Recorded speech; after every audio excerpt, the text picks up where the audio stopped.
আসসালামু আলাইকুম বন্ধুরা, আশা করি সবাই ভালো আছেন। তো বন্ধুরা, থাম্বনেল দেখে হয়তো বুঝেই গেছেন যে আজকে আসলে আমি কোন বিষয় নিয়ে কথা বলবো। হ্যাঁ বন্ধুরা, আজকে আমি কথা বলবো যে এই রাজহাঁসের ডিমগুলোকে কিভাবে আপনি সবচেয়ে দামি ডিমে পরিণত করবেন সে বিষয় নিয়ে আমি কথা বলতে যাচ্ছি।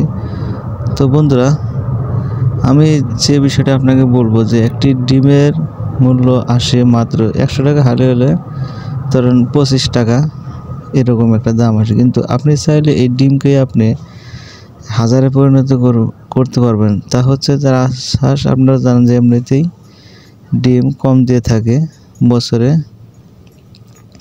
ওদের 24টা বা 20টা পর্যন্ত ডিম দিয়ে থাকে। কিন্তু এই ডিমগুলোকে আপনার বাচ্চায় পরিণত করতে হবে, অর্থাৎ যে বাচ্চা বিক্রি করতে হবে। আপনি যদি একটি চিন্তা করেন যে 8টি ডিম যদি একবার পারে, তাহলে 8টি ডিমকে আপনি 8টি বাচ্চায় পরিণত করলেন। আর সেই বাচ্চাগুলো যদি 3 মাস বা 4 মাস বয়স হয়ে যায়, তখন আপনি বিক্রি করতে পারবেন 2500 টাকা, 2600 টাকা জোড়া। অর্থাৎ একটি ডিমের মূল্য তখন দাঁড়াবে 1000-এর উপরে।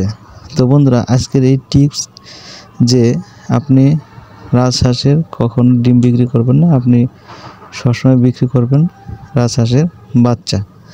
আর এত পরিমাণে চাহিদা যে এটা বলার বাইরে, যে বাংলাদেশে বর্তমানে এই রাজহাঁসের বাচ্চা চাহিদা ব্যয়বহুলভাবে বাড়তেছে দিনে দিনে, অর্থাৎ সবাই এর প্রতি ঝুঁকে পড়ছে। তো আপনি চাইলে এই টিপসটা কাজে লাগাতে পারেন, এই জন্য আজকের ভিডিওটি করা।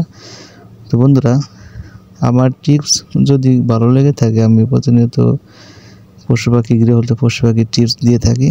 তো তাহলে অবশ্যই এই অ্যানিমালস ফুড 24 চ্যানেলটি সাবস্ক্রাইব করে পাশেই থাকবেন। সে পর্যন্ত আরও নেক্সট সামনে ভিডিও আসতে আছে। ভালো থাকবেন সবাই। আসসালামু আলাইকুম।